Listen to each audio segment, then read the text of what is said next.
Okay, guys, so this is how I'll be spending my day today. These are the victims of Ehamufu crisis. It's actually not easy with them. You know, when you have farm, you have a place you can get your food and feed yourself and family, and you can't go there. It's not funny, and it's not easy as well. They are really passing through a lot, finding it difficult to feed and take care of themselves and children. So today I came to visit them again. Remember in my previous video that I did the other time that I came to visit them, to sympathize with them the other day with what I could afford. So today I'm here courtesy of my fans out there.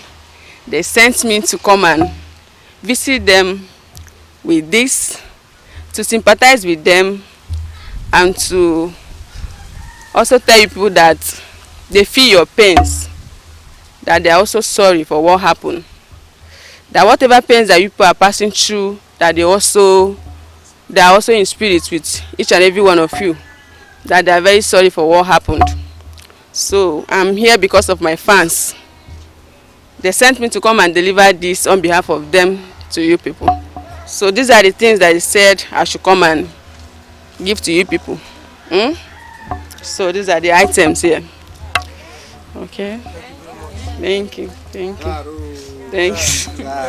Thank you. Thank you. Thank you. Thank you. Thank you. Thank you. Thank you very much. Thank you. Thank you.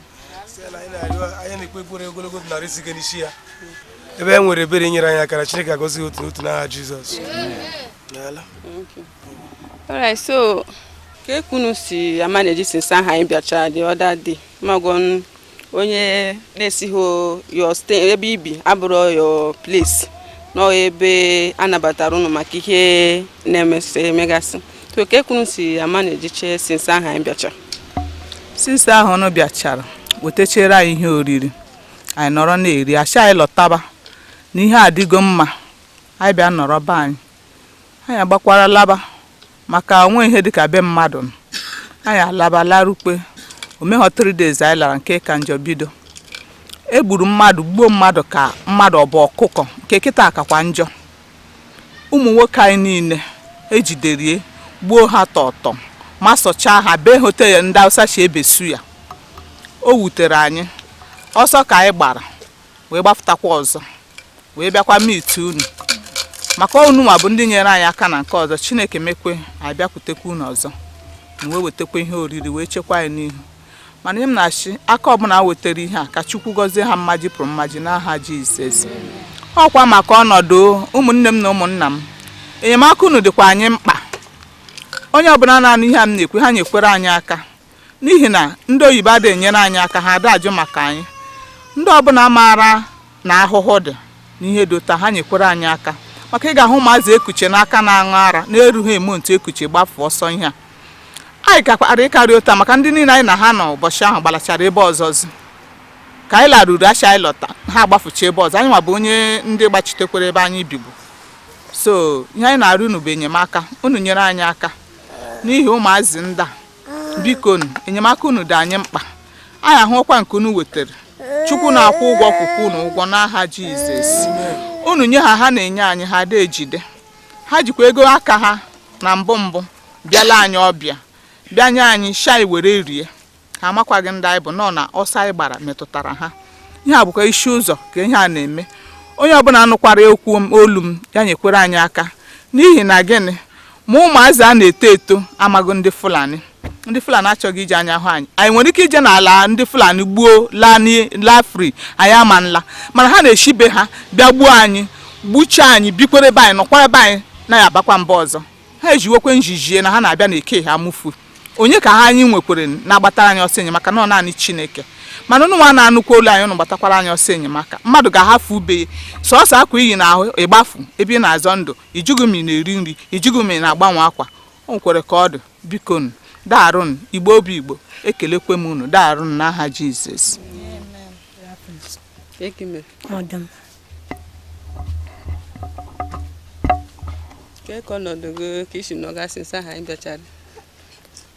ekele dịrị Chineke anọ m ọfụma bet ihe na-ewute m bụ na anọtụrụ achị ka latawa nwanne m nke ọzọ akpọ m bịa ebe a ọ lawa na village ọchị ka ya gaa ka ya maa ma ya ga-ewetekwa nri m ga-eri sisi ụbọchị ahụ achị na-afụgakwa ọkanja agbawakwa ọsọ ọzọ ọgbafu since ụbọchị ahụ rutebe ọsọ naanị m na ndị m nọ be m nọ. Since ụbọchị ahụ ọ gbafu na ọ na-agbanụ nke o rutebeghị ebe ahụ anyị nọ na since ụbọchị ahụ o rutebeghị. Ọ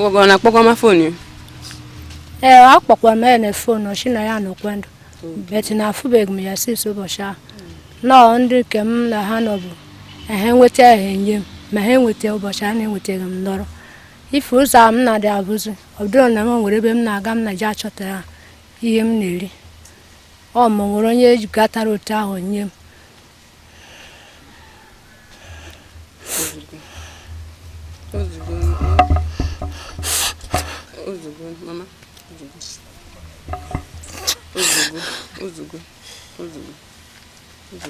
Ụmụ ndị ziri anyị wetara unu something na ọ bụ ya bụ anyị jiji abịa sorry ozugbo ndo so ọ ka ikele me ndị nyere anyị ihe anyị wetara unu. So ana m ekele unu ebe ọ bụla n'ushi weta ihe oriri a unu wetara anyị ka Chineke gọzie unu akpa ọbụla achịkwa wefute ka Chineke gọzie ka Chineke gọziekwa ndị nyere ya o nwere ndị a ga-enye ha ndị ha jụ ka na ha wefteghị ma nụnwa bụ ndị weftere ka o rube anyị ka Chineke gọzie ụzọ niile n'ebe Jizọs. Biko na onye je ka ihe anyị wetara achọrọ m ka onye ahụ kenye nke separately different achọrọ ka onye special treatment maka na nne ya nụnụcha ka ya beta asị gbawa kịta you can easily run mana ya mana ọnọdụ ọ nọ na nkịta ụfọdụ onye na-asị ya run ọ gbawa tọkụmọfụ ị ga-achọbazi ihe ọ yiri biko so onye ga-eke ihe a ga-ekenye nke special 3 of portion. Yes biko mama ozugozi mma na stokwe again bịa visit unu ozugbo Enugu onwe phone iji nwekwa m phone but onye gị na biji phone ba ibite akwa m niile na m yara ebe a ọ mmadụ be na-achinyechi m ya kwa na-eyi nwere onye chinyere m ofe akwa nke a m nke a yi kịta ibi na ofe akwa be m yi n'ụbọchị a afọkwa m nwene m nwaanyị achị ka ya gaa ma ya mama agachite akwa afụbeghị m ya since ahụ. Sorry. Okay, Mama, good afternoon. Good afternoon. Baby, sorry. Okay. Ọnọdụ n'usi dịrị since ọsa na-agbacha maka ihe na-eme na Ehamufu a na-egbuche ndị mmadụ. Okay. So, since I live within the mother lab, I move because as in Kina looking only one now, I like what I'm not going. Yen Begu Allen, maybe due to condition. No way you care for it like within lay mobile. Me, my good me will consider a moment it on. Macalonia boss or kind of buy a boss on the just a key in a shield and one would be lekute. Lekure bidos. Only going a born I young and as one day la kurube give accommodation every car so in a electrical. I have few of the lily with Lola. One double lily la line of a bushy share. A bushy shindo buying or cook. E la colubo, ain't a good chance. Me wete mi wike so mo go mob nye ri mob woru go tear off mob say nde o mo chile school e kwegere hela nota ago so la ine kele kwendo o san la gba metutere lobu bia nyere anya ka wotere anyị ihu ori so la ina shikwa ebe hebu ndu nwere obi eberele ka anyị no Chineke kwọkwa ya ụgwọ maji kwuru maji onye le nye mmadụ na nke le yar ga kore so let's make a be la bonyo blume. Yali meli amfago say amfubone ma fet. No the holy souls. Na banyegna neighbor am manage as of now. La be in a yob getchineke singing. bịa wetere anyị ihe bụ the solution. Ke maka ọga gị? Ọga m makwa ya agba nke ọga m fọdụrụ na ọ bụrụ na ọ nọ anyị niile ga-anọ kene nọ nwa. Ndị mmadụ mgbe ọ gbalara? Amakwaghị m mgbe ọ gbalara ke.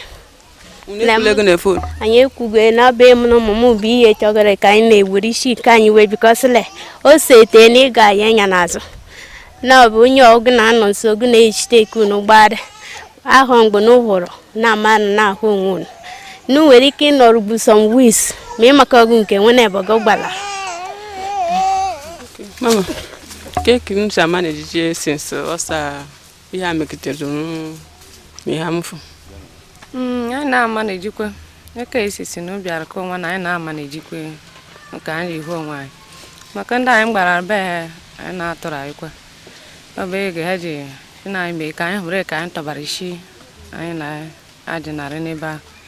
Ọ bụ si nke nwa amadụ 3 weeks bụ ihe ya anyị tụta gbawọsa anyị gbawa onye teje anyị afụrọ ya onye gbarụcha ebe a anyị ama ka onye ndụ jos ka anyị onye ọgọla ya nọ ilekpoto yitide ụmụgụ na gbara shike gụleleshi ịdịga maka eji ego gbarụshi ma ndị egburu maka ndị egburu dị ọtụtụ n'ebe anyị Ehamufu a ibi nte ndị alụrụ anyị ọgụ ndị egburu dị ọtụtụ n'ọbụ anyị na-ayụ unu bụ enyemaka mmadụ gara inyere anyị aka ikpuchi ya na-ada nyere anyị aka ma anyị na-ayakwa ekelekwa unu maka ihe oyi na-ewetara anyị a na-ayakwa achị kele ile n'uji were nnu Chineke ga-akwụchi n'ụgwọ mmadụ kwuru mmadụ n'efa Jizọs. Si na gị na-eji gafere esisi na gbọsa? Na-eji ma afere ka esisi anyị na-agbọsa ọ bụ sọsọ m na ụmụaka ka anyị gbara isi bụkwa ebe anyị nọ. Mụnụ ncha nọda mbọchị ahụ ya bidoro? Anyị ncha anyị niile nọ ọ bụ ka ifuru ka na-achịnye isi ke gị gbara onye isi. Ụmụaka gị dole? Ha dị 5. Ụmụaka 5? Ka sọ gị gbosi ntị na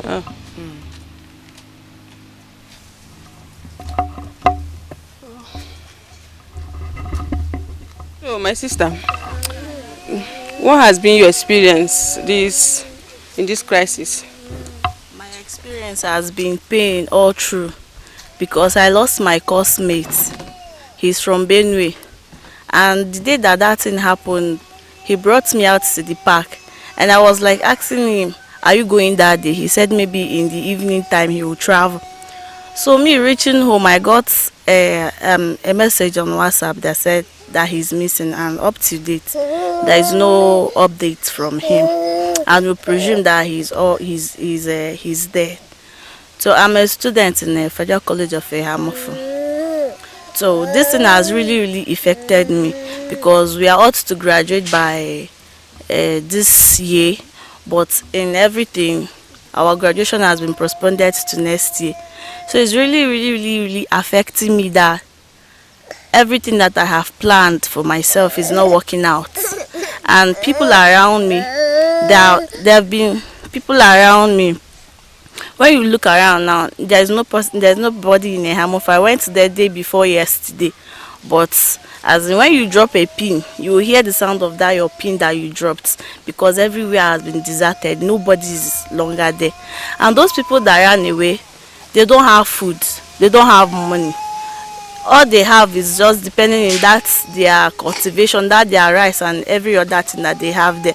So please, my people, if you have anything that you have to give them, it will go a long way. Your 5 naira, your 10 naira, your 20 naira, your 1,000, your 5 naira. It will really go a long way for these people.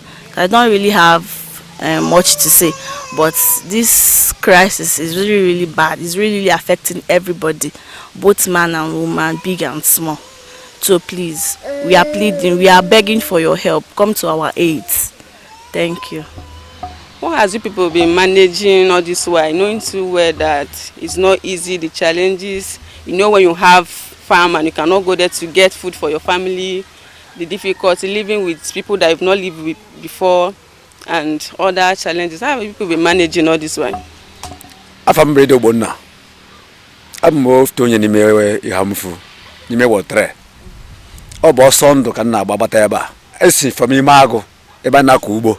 chụrụ anyị ọsọ chụba na be ndị agamede ịkpakpara site n'ịkpakpara ahụ anyị gbakwa ọsọ ọzọ gbanatazi mgbuji ụlọ na wọtere Ehamufu ezikwara ebe ahụ chụkwa anyị again anyị ka nkwa ebe ahụ ọ bụ na ndị bi ebe ahụ malụ na ihe dị ụta dị ebe a na mmadụ aka iji ebe niile ebe a ma kọmpand a ma ezidoma stef amanzu kemgbe ihe a bidoro anyị na-agabiga ọtụtụ ihe ka na-agabiga ma nkwụ ma ede ma abana ma ogodo ma rice onweghị ihe na-akọzi aka anyị na-akọ mụ nwa ụta m na ebe a kịta am a very big rice cultivator amakọtacha about 50-48 bags of rice ọ bụrụkwa ụmụ rice adọ nọ long range rice ya esuche manụ rice ka ọ bụrụ ịtụ ọnụ akpụ bụzi atụrụ taba mana ọta ekpuru efi nwunye na ihe anyị kọrọ a na-atara iburu egbede eche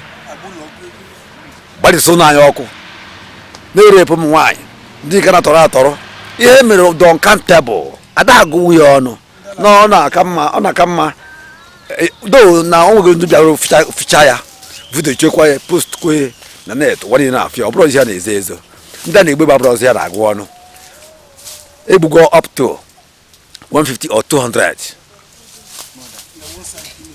egbugo up to 150 or 200 of now ya mere ịma na osisi ka na-agwa na ga-egbu ọnọ ebe ọ nọ ma asị ma na ọ ga-egbu ya nye achọbe ego zere ndụ ya ma ebe anyị nọ ebe anyị bizi na Ehamufu adịghịzikwa safe oge ọbụla na-abịa ndị bịara abịa bịachụfụ anyị na be anyị ana ọ bụ ezigbote ihe mgbu nye mmadụ ịbụ refugee n'ala nna ya ọ bụ ezigbote ihe mgbu so anyị kelekwala unu n'ihu nju ebe ọ bụkwa na o nwere ụzọ ọbụla unu mmadụ unu ga-eji wee tinye nwa aka dịka otu nchu ebute ya kịta ọ bụrụ na nke unu ga-eri ezigoro unu not just because of ndị fili pens ihe na-eme ụmụnne unu ka ọ na-eme and n'ihe a na-eme kịta ndị mmadụ nwere ike chee nọ sọsị Ehamufu ọ na-eme o enwere ike feel sọsị Ehamufu not only Ehamufu people not only isi ụzọ ihe a na-eme the whole south east effect ọ na-eme the whole south east effect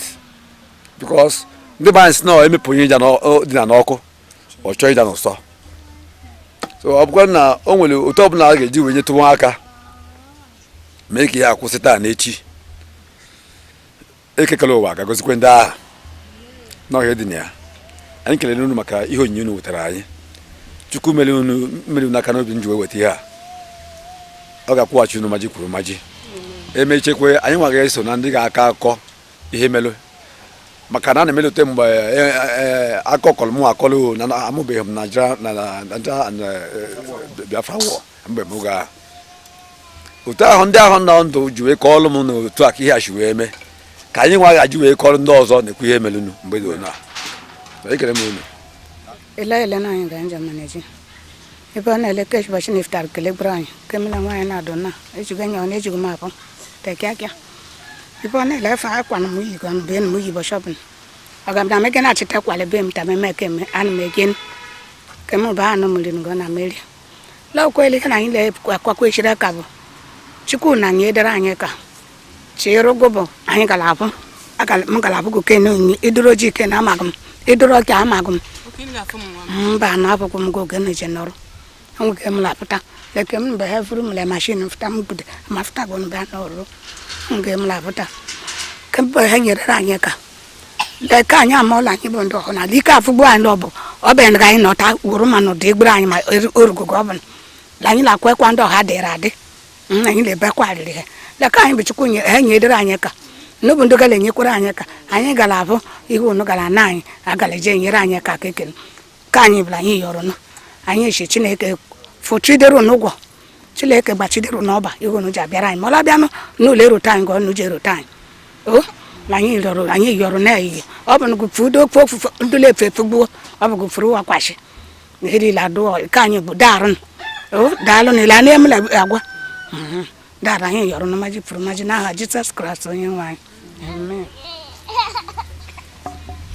Ka unu si ama na-ejicha ọnọdụ ihe na-emezi na Ehamufu ka unu si gbapụtacha o nwere any management anyị na-eme for now because o nwere ebe anyị na-ego anything so no market and whatever in our role, whatever in a to help our people.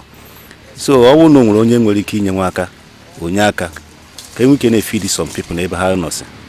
So now I have one wine when we can yaka, can they feed in the mother? Because I'm only my name. So because or I like me name. Yeah, so that's why I'm one Jibia coming. When you go and think what there is, so what there.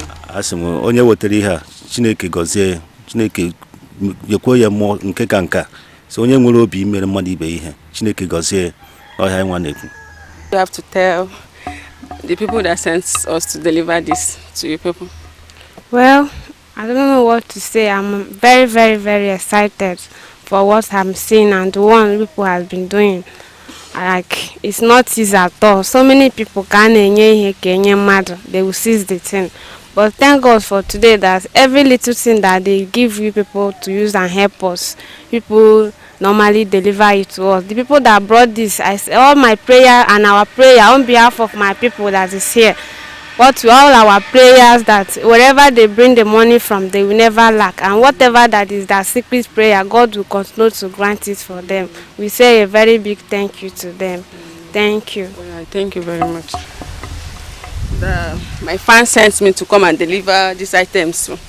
So that's what brought me here.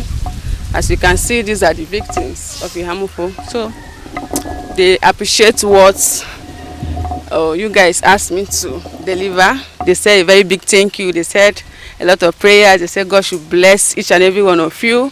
That whatever thing that you're doing that made you to have the mind to send them these items, that they say may God bless you all, and that your pockets will never dry. That whatever you lay your hand on shall be a successful one and a progressive one. So they said a very big thank you. Thank you for this wonderful message. Thank you for sympathizing with the Ehamufu victims. It's not always easy to have a soft mind to see people passing through challenges and situations like this, and you decide to like, okay, look at what I can afford. Someone called me, I was like, I don't have, but I will send, even if it's 2,000, just manage it, whatever it can, even if it's mangi. Just send it to them. This is my own. If I have enough, I will do that. So for you to have this mind, and other people out there as well that supported to see that I brought this to see them, I want to say may God bless you.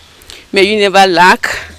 And seeing their pains and wiping their tears with this, you will never lack.